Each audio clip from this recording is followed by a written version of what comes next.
Hello, আবার চলে এসেছি বিথিকা ব্লগ। তো আজকের রেসিপি হচ্ছে পোলাও। তাও আবার কিসের? ইলিশ মাছের পোলাও। তো এখানে চাল ধুয়ে ঠুয়ে মুছে ঠুচে শুকনো করে এর ভিতর দেওয়া আছে জিরে গুঁড়ো, লঙ্কার গুঁড়ো, তারপর হচ্ছে কাশ্মীরি লঙ্কা, তেল, নুন, হলুদ দিয়ে তারপর ওটাকে ভালো করে মাখানো হবে। চটকে চটকে সারা জায়গায় সব চাল মিলিয়ে মাখা ঠাকা হয়ে যাবে। ওইটা হচ্ছে আপনি যতক্ষণ যত মিলাবেন অতই ভালো হবে। আর মশলাটা সব জায়গায় লাগবে। নুন হলুদটা আপনারা বুঝে শুনে দেবেন।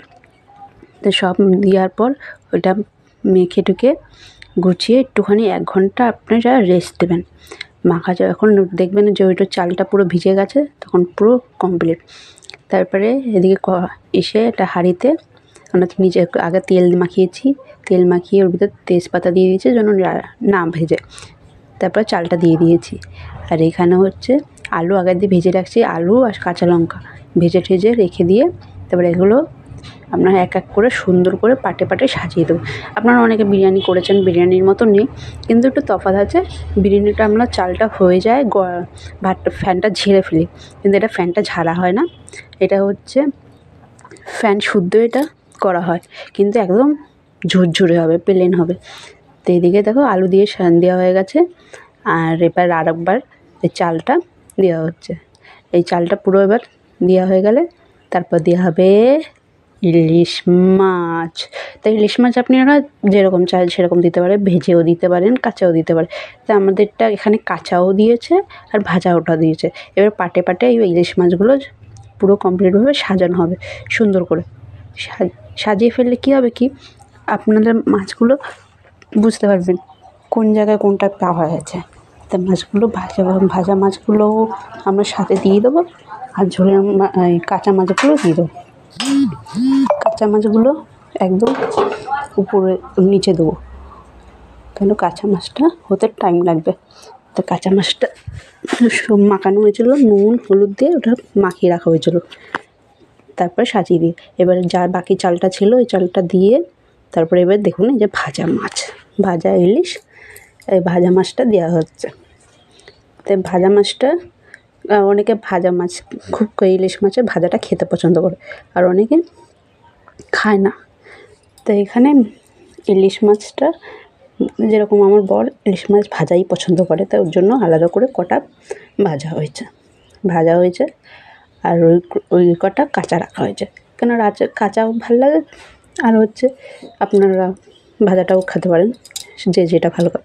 তো এদিকে ওটা সাজানো হয়ে গেছে। এবার চালটা দিয়ে দেবো। বাকি চালটা দিয়ে দেওয়ার পর এবার ওটার ভিতরে জল দিয়ে দেবো। যেটার ভিতরে মশলাটা দিয়ে চালটা মাখানো হয়েছে সেটাই ধুয়ে দিয়ে দেবো।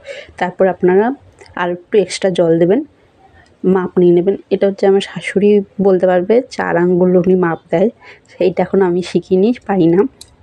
তো দেখুন উনি মেপে নিয়েছে, মেপে তারপরে উনি জল টল দিয়ে ভালো করে পরিষ্কার করে বসিয়ে দিয়েছে। এখন প্রথমে তো একদম ফুল পাওয়ারে থাকবে গ্যাসটা, তারপরে আস্তে আস্তে জলটা যে টেনে আসবে তখন ওটা নামিয়ে এরকম ঢাকা দিতে হবে, যেন নিচের ভাতটা উপরে আসুক, উপরের ভাতটা নিচে যাক। তো ওটা ভালো করে ঝাঁকিয়ে ঠাকিয়ে আবার ওটা গ্যাসে বসানো হবে। গ্যাসে যতক্ষণ না নিচের তোমার নিচের জলটা টেনে যাচ্ছে। এবার দেখুন আপনার যদি চালটা সিদ্ধ না হয় তখন কী করতে হবে কি, একটু সামান্য জল গরম করে ওই গরম জলটা একদম নিচে দিয়ে দিতে হবে ভাতের ভেতর।